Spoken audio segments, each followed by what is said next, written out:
Hi, I'm Trey Mayo, Fire Chief for the City of Rocky Mount, and thank you for joining us on this edition of Hot Topics.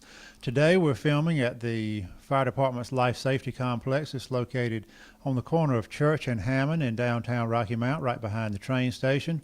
Joining me today is Battalion Chief and Fire Marshal Robbie Pate.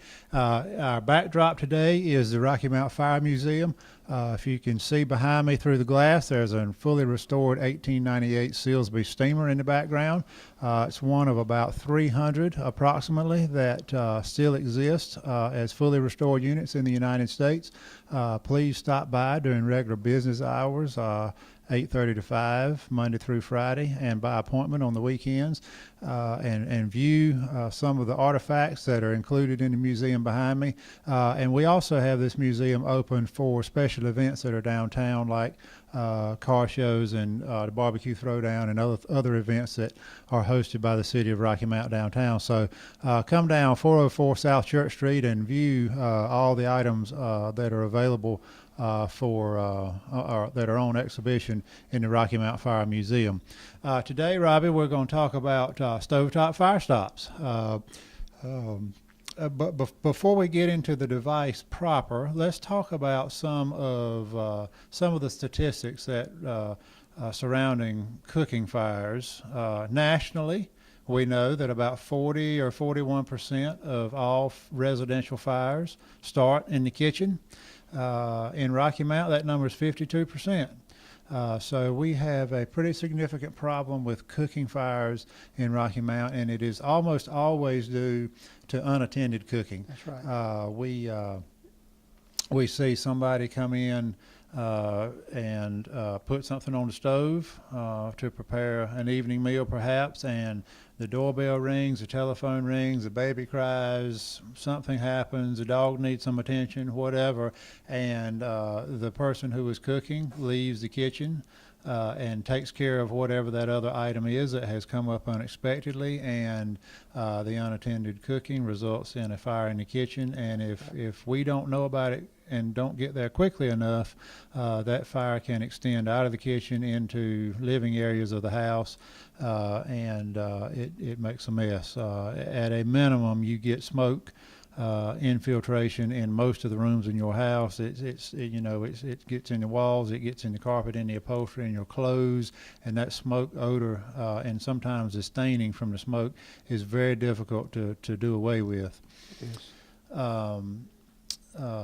So one way that we can address kitchen fires is by telling people, we tell them all the time, stand by your pan, don't leave your cooking unattended, in other words. But it happens, and much more frequently than we'd like for it to. So tell us about this stovetop fire stop device, what it is, how it works. Okay. And I note that we have two models here. These two different models cover a couple of different applications. So talk about that. First of all, thank you for having me and allowing me the opportunity to talk about these things. We're real excited to have these and have them available. We'll talk about that a little farther in the show. But we are a busy people. We have a lot of things that can distract us during the course of the day. The wonderful thing about these is they don't take any human action. They're just like a sprinkler system, or just like the seat belts in your car. They're there and they're going to do the job whether you want them to or not. Right. What these stovetop fire stops are, they're basically a small fire extinguisher that operates automatically. It attaches, this model I'm holding, attaches to the vent above the stovetop by a magnetic device. It just clips right onto the hood and hangs there and waits patiently until something happens. It has a small fuse, and if for some reason you get distracted, you walk away, pan catches on fire, as soon as the flames touch the fuse, it will light the device. A small explosive charge inside the device, about like a small firecracker, will discharge, open the vents, and dump the powder onto the stove and extinguish the fire. So, Robbie, you made 2 points that I want to drive home. One is that the stovetop fire stop is an active device, and you mentioned sprinkler systems. Right. And that's the point that we try to drive when we're talking to builders and folks who are looking to build a house about residential fire sprinklers, is that they are an active device as opposed to a passive device like a smoke alarm. Okay. A smoke alarm will notify you if you're there to hear it. It will notify somebody within hearing that there's a problem, that you have a smoke condition in your house. But a sprinkler system, or in the case of what we're talking about today, the stovetop fire stop, that is an active device. Not only does it make a noise that alerts you that there's a problem, but it takes action against that problem, whether you're standing there looking at it or listening to it or not. You can be at your neighbor's house, and the stovetop fire stop is going to operate and extinguish the range top fire. That's correct. The other point that you made was that this device requires direct flame contact in order to operate. One of the, you and I both, we do a lot of community interaction. That's right. And one of the questions that I field from community members about the stovetop fire stops is how much heat or how much smoke does it take to set it off? So the point you made, and what I want to repeat, is that this device will not operate on heat or smoke. It requires direct flame contact. Exactly. So you can't have I hate to use the term an accidental activation, but you can't have an activation when there's not a true problem for it to address on your range top. It has to have that direct flame contact. So thank you for making those for making those points. The other question that I get asked often, and I'm sure you do too, and I'd like for you to answer this for the viewers, is how much mess does it make? Folks want to know how much mess they have to clean up after this device operates. It makes a mess. It does make a mess. The powder is the same powder that's used in fire extinguishers. And it's a real fine powder. Once it discharges, that powder is suspended in air for a bit, so it'll make a good sized mess in the kitchen. Not nearly as much of a mess as an unattended fire will. The mess from this is probably going to be contained within, and I'm going to guess, 5, 6, 7 square feet. Right. The fire you have on the stove is probably going to be contained to the size of the house, 1,200 square feet, 1,000 square feet, whatever the size of the house is. Right, because there's not a good way, before the fire department gets there, there's not a good way. Most people leave the majority of the doors in their house open. Well, the door is the best mechanism in a residential setting to control smoke, but most people leave the doors to their rooms open. So that mechanism to control smoke is not in place. So you make another good point, is that smoke from a kitchen fire is going to infiltrate all the little nooks and crannies of your house that you never even thought about existing. Smoke is going to get in those spaces. And the other good point you made was, this thing makes a mess, but it's what Robbie's holding in his hand is about the diameter of a tuna can, and it's about twice as tall. So that's the size, and that's the amount of powder that's going to discharge when the device operates. So cleaning up 2 tuna cans full of dry powder extinguishing agent is a much more attractive proposition to me than having to replace kitchen cabinets, replace my refrigerator because the side of it got burned, perhaps replace a stove, and as we talked about earlier in the show, if that fire burns unchecked for 6 or 8 or 10 minutes before the fire department gets notified, and of course we have to get ready, get gear on, get on the fire trucks, go to where the call is, get out, deploy hose lines, control smoke, control the flow path of the smoke. We have to do all those things. Well, that fire is burning continuously while that's going on. Exactly. And, so now I don't have just cabinets and a refrigerator and a stovetop perhaps to replace, and my supper is ruined. Now I have, the living room is on fire, a bedroom is on fire, the utility room is on fire. So the consequence, it's one of those things where you make the better of the choices. You might not think either one of them's good. You don't want to clean up the discharge from a stovetop fire stop, but cleaning that up is a much more attractive proposition than cleaning up several rooms of your house, being displaced, perhaps not being able to live there for several weeks while a restoration company comes in and replaces carpet and drywall and ceilings and all that stuff. That's right. So, I just want to make sure that the viewers understand that, there's a little bit of a mess, but relatively it's a much better It's a mess lot to less deal with. damage or a lot less mess than you're going Right. to have to do.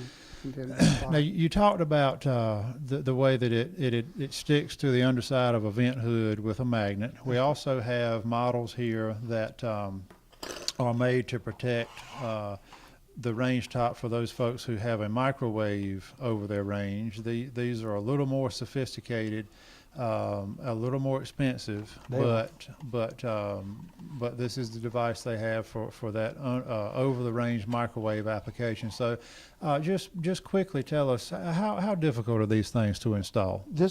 Let me kind of elaborate. You did mention a little more expensive.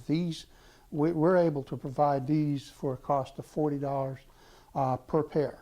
It takes 2 of these to cover the standard stove. So you're getting 2 of those for $40. When you buy this set, you're actually getting 4 of the devices. This set sells for $65.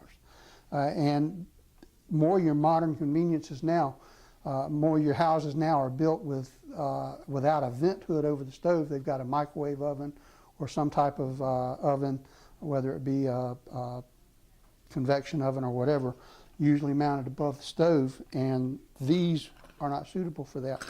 These mount relatively easy. We give mounting instructions, installation instructions with each purchase. And all the hardware comes with All it. the hardware comes with it. And I'm sure we could probably give some advice or maybe some assistance in installing if needed to be. But the instructions are really clear. Usually it requires a drill, a screwdriver, and you're on your way. So the typical homeowner with a little bit of handyman skills Could easily install or this. handywoman skills could install this pretty easily. I guess the point to make here is they are made for consumer installation. They are not designed for professional installation. So That's correct. So the typical homeowner would be expected to be able to properly install these. And of course, the magnetic device that's made to go under a vent hood, I mean, that's a 2-minute installation. These, of course, are going to take a little longer because, the point you made, you got to drill a couple of holes and use a screwdriver. But Right. still, we're not talking about a half-day operation to get these things in place. That's correct. Okay. So about 18 months ago, we applied for a federal grant from the Department of Homeland Security. It was almost $300,000 to purchase 3,000 sets of stovetop fire stops, and we were going to install them. The grant funded a position. The request was that it fund a position to install this 3,000 set of stovetop fire stops in the areas of the city where we identify that we have the most frequent problem with cooking fires. We were unsuccessful in getting that grant, but we will try again. But in the meantime, we did get a grant from Sam's Club, and what are we doing with that grant? Basically, that grant provided us the opportunity to purchase an inventory of these devices that we keep on hand here, and we resell those. We don't make any profit off of them.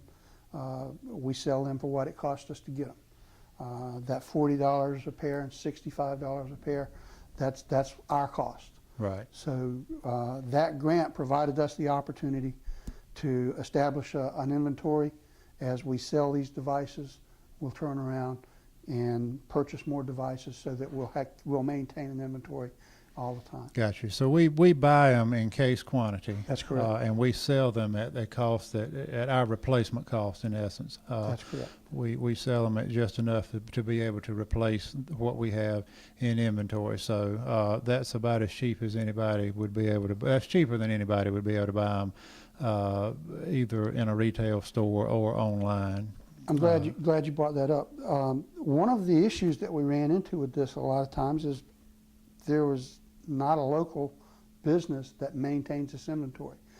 They do have a shelf life, and it's hard for a business to buy a quantity of these things to get the price down low enough to where they can make a profit. Mm-hmm. And if they don't move, then they wind up having to get rid of them. So we don't carry a large inventory, but we do have them available. A lot of people don't like shopping over the internet with credit cards and those types of things, so we ran into a problem there. They come here, they don't have to have a credit card. They don't have to run the risk of identity theft over the internet, those types of things. All they have to do is come in, bring us some cash, and we can work with cash or check. Cash or check. All right, and let's repeat the price again. So for the vent hood model, which would be 2 of these units, right, it's $40. And then for the over the range microwave model, which you get actually 4 canisters, but they come in 2 units. That's right. $65. That's correct. And that's the out the door price. Right. And if you know, folks, this is cheap insurance. $40 or $65. I just can't tell you how cheap that is in terms of insurance against having a cooking fire at your house when cooking fires happen as often as they do. Let's get specific about where folks need to come, who they need to call to obtain these devices from the Rocky Mount Fire Department. They can call our office, 972-1376, and I think you'll talk more a little bit about that number, but they can call our office, or they can come by. We're at 404 South Church Street. We're here 8 to 5, Monday through Friday. If you have a need on the weekend, you can call, and we have answering a voicemail system. If you leave your name, your number, and a brief message, then Monday morning we'll come in, we'll return your call and make arrangements to get you whatever devices you need. Gotcha. Okay, folks. Cheap insurance, stovetop fire stops. They're an active device. $40 if you have a vent hood over your cooktop. $65 if you have a microwave over your cooktop. Call the number. This is a catch-all number for the Rocky Mount Fire Department. If you have any questions about anything, 972-1376. 972-1376. Check us out on the web at rockymountfire.org. Like us on Facebook. Follow us on Twitter. And Chief Pate, anything you want to add about these devices before we sign off for this episode? They're available. They're, like you said, the best money you can spend short of buying insurance or a residential sprinkler system. Give us a call if you have any questions. We'll answer them as best we can. Right here at the end, off topic, but not entirely, you talked about insurance, which jogged my memory about renter's insurance. Absolutely. We go to fires a lot of times in rental properties, and the tenant does not have renter's insurance. And as far as I know, renter's insurance is some of the cheapest you can purchase. Absolutely. And it really pays off when you have a fire and you are renting your property.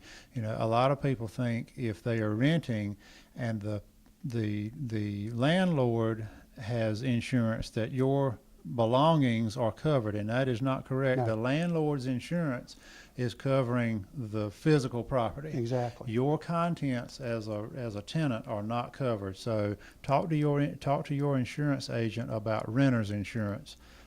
Just a final tip here as we conclude this edition of Hot Topics. So thank you again for joining us. Thank you. Thank you, viewers, for joining us, and I'll be looking for you next time on Hot Topics.